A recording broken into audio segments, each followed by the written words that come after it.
Now turn to Section 1. Section 1.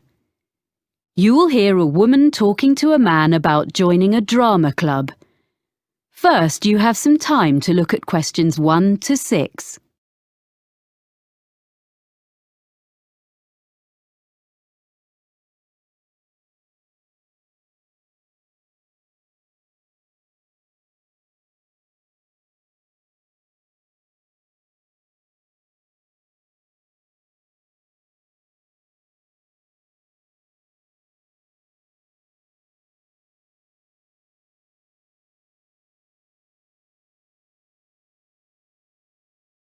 You will see that there is an example that has been done for you. On this occasion only, the conversation relating to this will be played first. Hello, Robert Gladwell speaking. Oh, hi. My name's Chloe Martin. I was given your name and phone number by Ben Winters. I work with him and he said you're a member of Midbury Drama Club. Yes, I am. Well, I've just moved to the area and I'm keen to join a drama club. Great. Yes, I can give you some information. We're one of the oldest drama clubs in the area, as the club started in 1957. We now have about 60 members. Our youngest member is 10, and our oldest member is 78. The year the drama club started was 1957, so 1957 has been written in the space. Now we shall begin. You should answer the questions as you listen, because you will not hear the recording a second time. Listen carefully and answer questions 1 to 6. Hello, Robert Gladwell speaking. Oh, hi. My name's Chloe Martin. I was given your name and phone number by Ben Winters.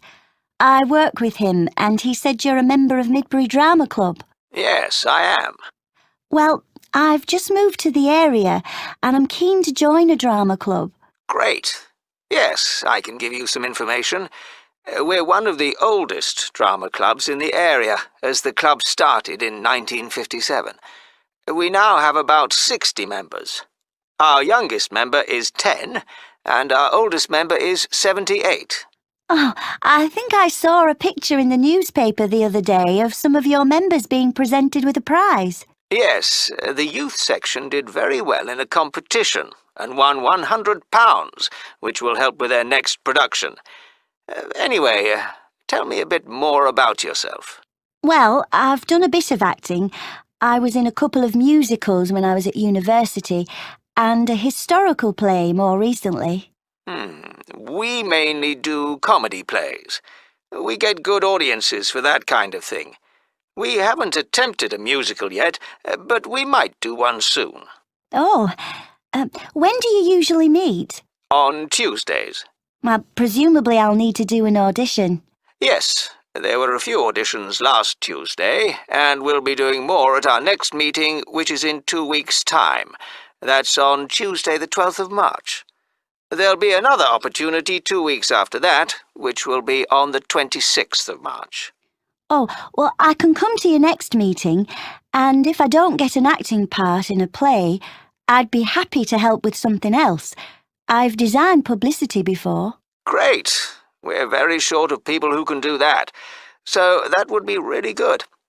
There are a lot of people who like making scenery, so we get plenty of help with that, but we haven't got enough people to do the lights at the moment. So, if you think you can do that, or you have any friends who would like to, do bring them along. We can show you what to do if you haven't got any experience. I'll have to think about it. So, do you meet in the theatre? We do our performances in the Manor Theatre, but we only hire that for the nights of the actual performances. We meet to rehearse every Tuesday evening in the community hall. We rent a room there. Oh, I'm not sure where that is. I'll be coming by car because I don't live in the town centre. It's in Ashburton Road. As you're coming towards the centre, down Regent Street, you need to turn left at the crossroads. Oh, I know. There's a big car park down there, just before you get to a hotel. It's on the other side of the road from the sports centre. That's it. That's the closest place to leave your car, and you don't have to pay in the evening to park there. We meet at 7:30, and we usually finish by 9:30 or 10. OK. Before you hear the rest of the conversation, you have some time to look at questions 7 to 10.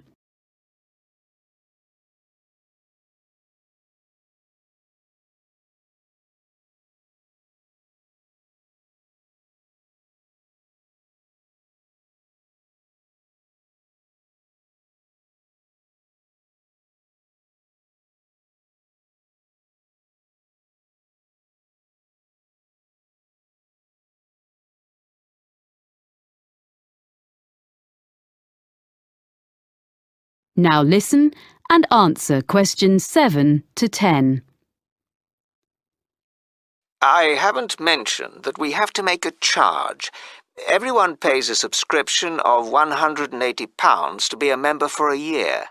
You can pay for the whole year at once, or you can pay £15 every month. It works out the same. There are reductions for retired people and under 18s, but I don't think you come into either category. No, I'm 26. Oh, that fee covers all the costs, like photocopying of scripts and producing the posters, but it excludes the costumes for the performances. We ask people to pay for the hire of those themselves. It does mean they look after them properly, as they know they won't get their deposit back otherwise. Can I come along to the next meeting then? Of course. We'd love to see you. And if you want to know more about how we run the auditions or the next play we're doing, why don't you give our secretary a ring? She'll be really pleased to help you. Oh, what's her name? It's Sarah Sordicott. That's SAWDICOTT.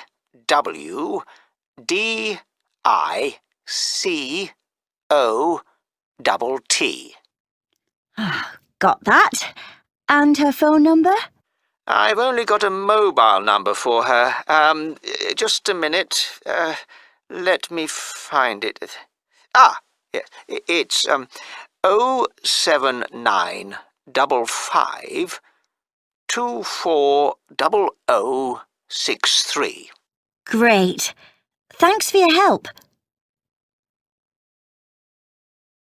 That is the end of section 1. You now have half a minute to check your answers.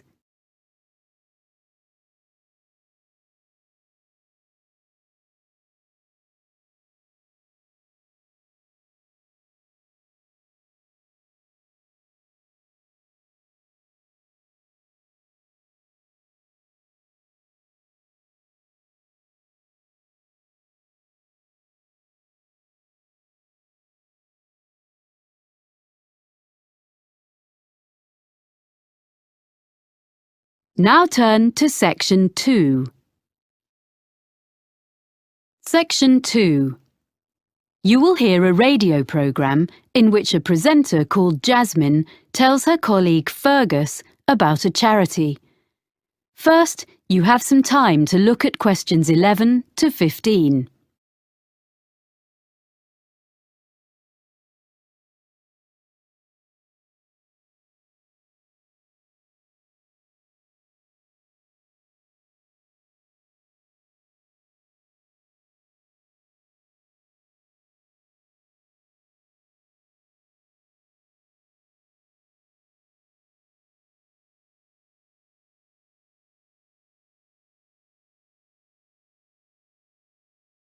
Now listen carefully and answer questions 11 to 15.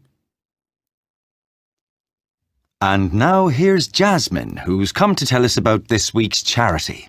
Hi, Fergus. This week, I'm going to talk about forward thinking and their plans for the Colville Centre. So, in recent years, people have realised how useful the arts can be within healthcare. The idea behind forward thinking is to use the arts to promote well-being. The charity develops projects for people with special needs and health problems, and also delivers training to healthcare professionals in using the arts, as well as supplying them with information and advice.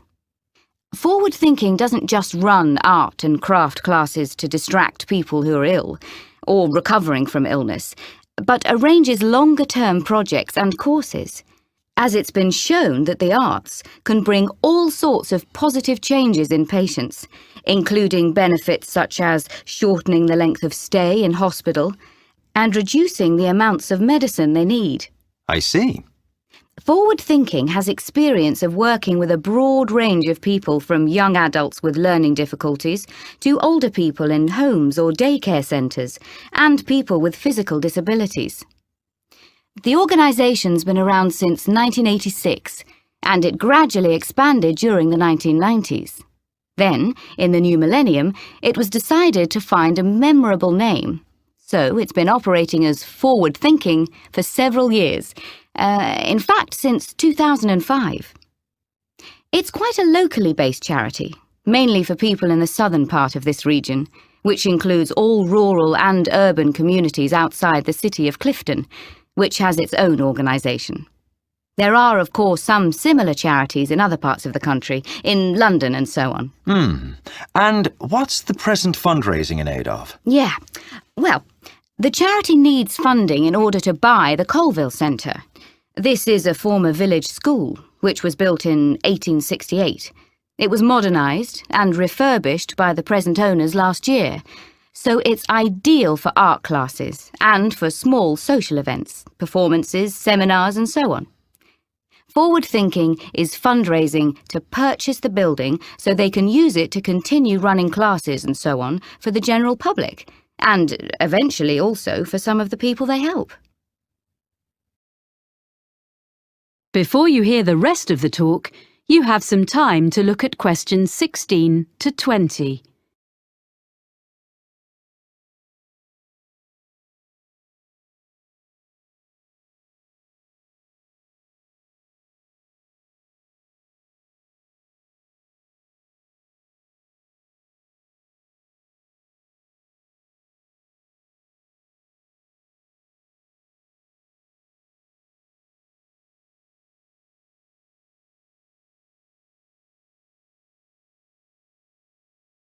Now listen and answer questions 16 to 20. Right. So, can you give us a few ideas about what classes people might do there? Is it all art classes? Well, there are some very good art classes, but there are lots of other things going on as well. So, for example, there's Learn Salsa with Nina Bellina's team. They say that salsa is an easy dance to learn. It's also an excellent form of exercise, according to Nina. And that class is for both men and women, of course. It's ideal for beginners and what they call refreshers. That's £100 for 10 sessions. Then, another class is called Smooth Movers. It's with Kevin Bennett. And it's for you if you don't have the same energy levels as you used to when you were a teenager. It's a gentle exercise class, geared to the needs of whoever is in the group in a particular session. And Kevin is qualified to teach classes to people getting over injuries and so on, and balance training. That's £60 for 10 sessions. Then there's a day called Art of the Forest with Jamie Graham, where you discover Upper Wood, a short walk from the Colville Centre, and learn how to design in 3D with natural materials. It's an unusual and exciting way to be creative. Jamie is an artist, with a background also as a country park ranger. Oh. For this day, youngsters must be accompanied by a parent or guardian, and the costs are adults, £40, under 14s, £10. But it's best value at £80 for a family of 4. The next one is The Money Maze, and this is a series of talks by Peter O'Reilly, an independent financial advisor. He gives advice on family finances, things like everything parents need to know about managing the costs of bringing up children, sending them to university, and actually also about care for elderly relatives. It's £10 per talk, which will all go to support forward thinking. And as a final example of what's on offer, there's Make a Play. That's for 8 to 14s. And this activity is such a hit that it usually sells out within days of being announced. Basically, what you do is write, rehearse, and perform a play in just 2 days. And it doesn't require any previous experience. I gather there's lots of fun and silliness along the way. And the best bit, perhaps, is that there's a performance for family and friends at the end. Aha! It's just £50 for 2 days. Pretty good range of activities, I think. And all raising money for a good cause. Yes. And the all-important contact details are colville@forwardthinking.org.uk or write to me. That is the end of section 2. You now have half a minute to check your answers.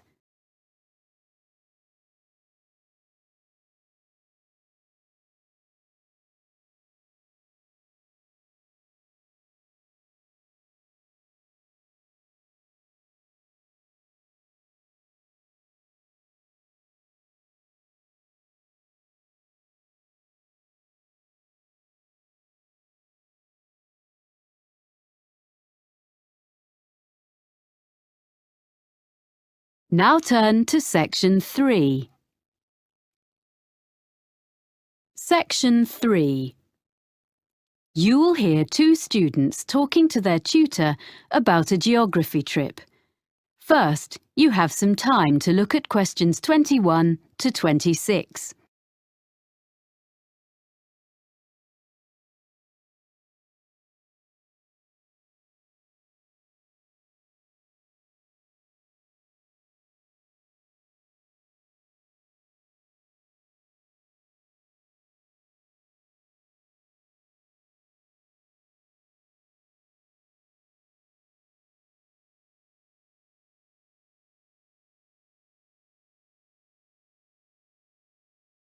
Now listen carefully and answer questions 21 to 26. Now, Stefan and Lauren, you worked together on the assignment for your urban geography course, didn't you? I know you made a plan of what you were going to do before you went on the field trip. Did you stick to it? More or less. OK. So where did you start? Well, first of all, we selected one area of the city to work in. We decided on the centre. And we looked in detail at how it has been developed by doing a survey. Yeah, we did that by walking round and dividing the area into different categories, such as residential, commercial and industrial, so we could record land use. We're going to find some maps from 50 years ago and from 100 years ago so we can look at what has changed. Good. So that gives you a foundation. Then what did you do? I was interested in looking at how polluted the city was. I thought that was too general a topic and would be difficult to check. But Stefan persuaded me and actually it was quite interesting because before we started, we assumed that a lot of the pollution problems would be caused by industry. In fact, most of the industrial development has been on the outskirts. And most pollution is caused by the traffic which passes through the city centre every day. Right. There are 5 major road junctions around the edge of the city, so we set up equipment to check the air quality on each of those 3 times on one day. In the morning and evening, which is when most journeys are made in and out of the city, and at 2:30 in the afternoon. On the same day, we went to the 2 busiest junctions in the morning and evening to calculate the traffic flow into the city. Right. We'll be able to produce some graphs from the figures we collected. Yeah. Presumably you then looked at where all these cars ended up. I thought we should look at why people were coming into the city. whether it was for employment or education or leisure activities. But Stefan thought that would be too difficult. Because most people were in cars, it would be hard to ask them. Yeah. So we decided to spend an afternoon examining the parking facilities available instead. We established the capacity of each car park, and we spent an afternoon counting cars in and out, so we have an idea of how long people spend in the city centre. So, do you have evidence that most journeys are made by car within the city centre? We checked local government statistics to see if that was true, but they were inconclusive. Everything is quite close together in the city centre, and there are wide pavements, so you would expect people to walk from one place to another. So we chose a number of locations and we noted how many pedestrians passed a particular spot. How did you choose where to do that? Oh, we stood at 2 places in the business district. One in the shopping area, and the other was in an area where there are more tourists. Right. I thought it was really important to talk to people, so we carried out a survey on how people usually travelled into the city. We asked them about their usual means of transport. We found out that it varied according to why people were travelling. If they were employed in the city, they wanted to get there quickly, but if they were coming in for their leisure time, they didn't mind using the bus. That's all we had time for while we were there. Before you hear the rest of the conversation, you have some time to look at questions 27 to 30.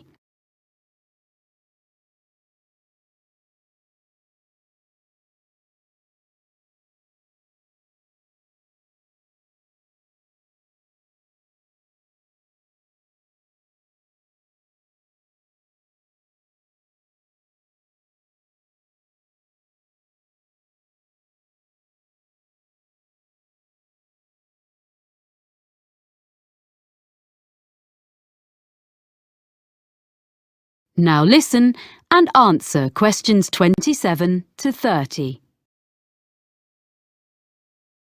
OK. So, shall we talk about what you're going to do next and how you're going to divide the tasks up? How are you going to present the data you've got? Well, some of the information can be presented as graphs or maps. I'm quite good at the software. You'd better do that then, Lauren. I'll help you check all the statistics before you start. OK. It's good to present as much as you can visually.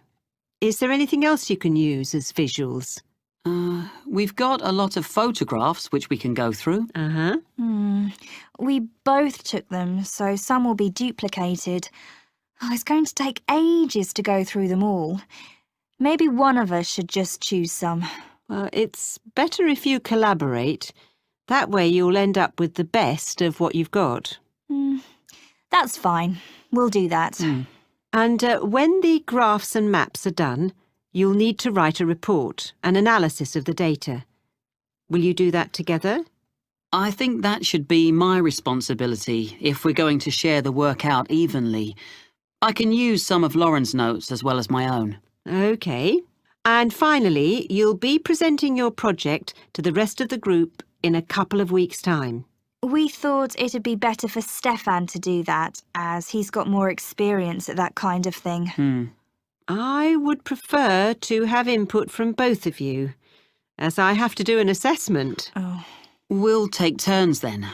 We'll divide it into sections and talk about a few things each. Good. You'll find it easier, Lauren, than doing a presentation on your own. Well, if you need to ask me any more questions while you're working on this, email me. I look forward to seeing what you produce. Thanks. That is the end of section 3. You now have half a minute to check your answers.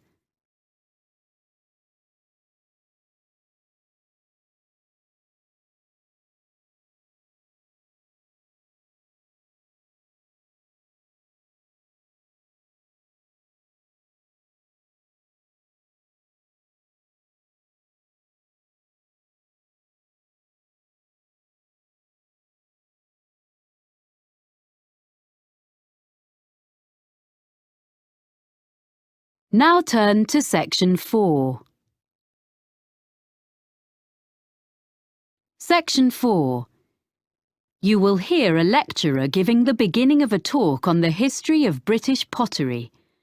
First, you have some time to look at questions 31 to 40.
Now listen carefully and answer questions 31 to 40. Thank you for coming to this series of talks. Before I talk in detail about the experiments and innovations of the British ceramicists, I'd like to give you a summary of the social and manufacturing background in which they lived and worked.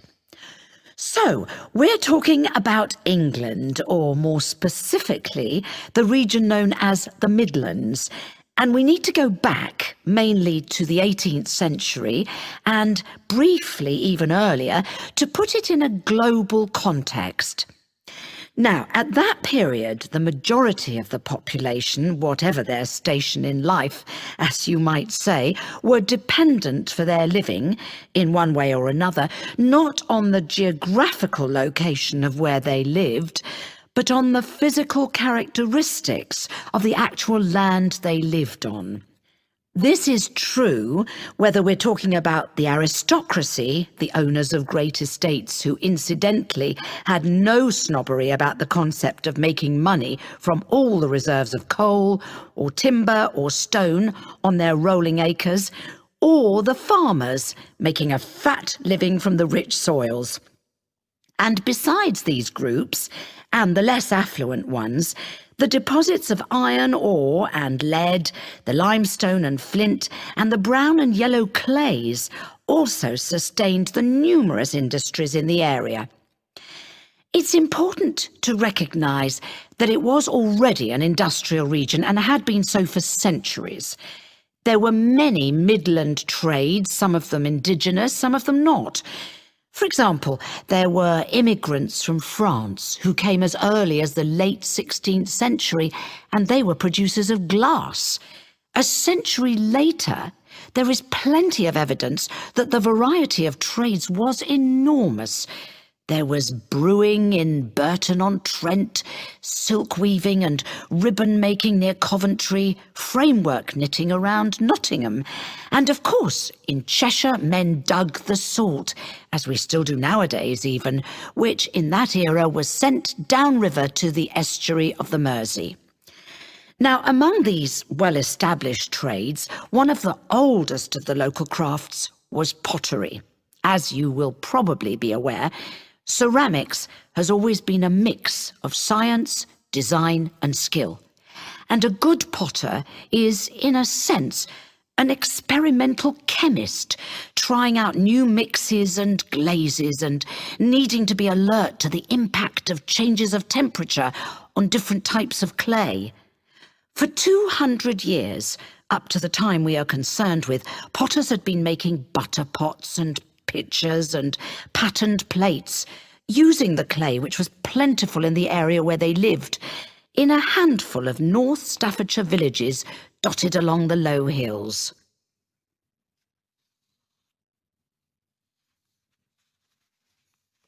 Now I want to explain a little about the industrial processes which had preceded the great breakthrough in Germany in 1708.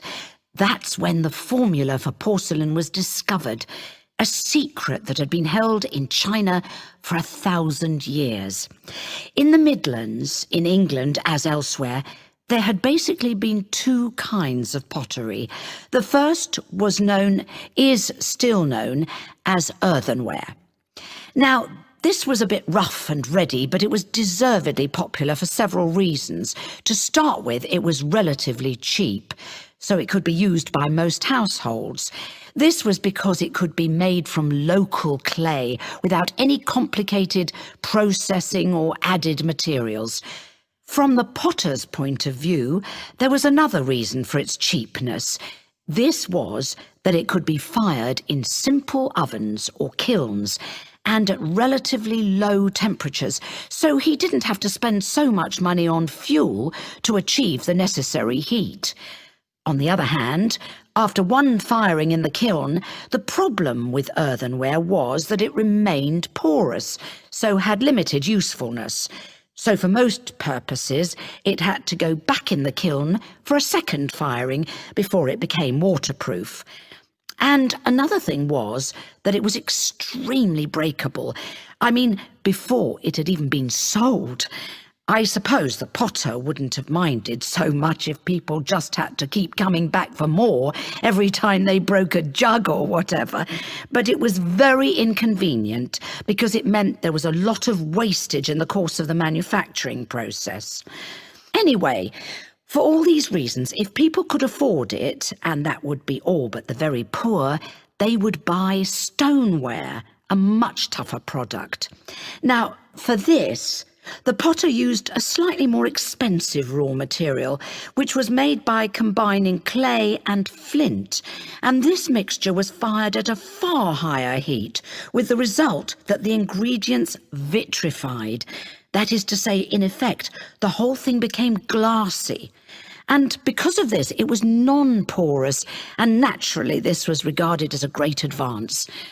Well, that's the situation in the 18th century. Are there any questions at this stage?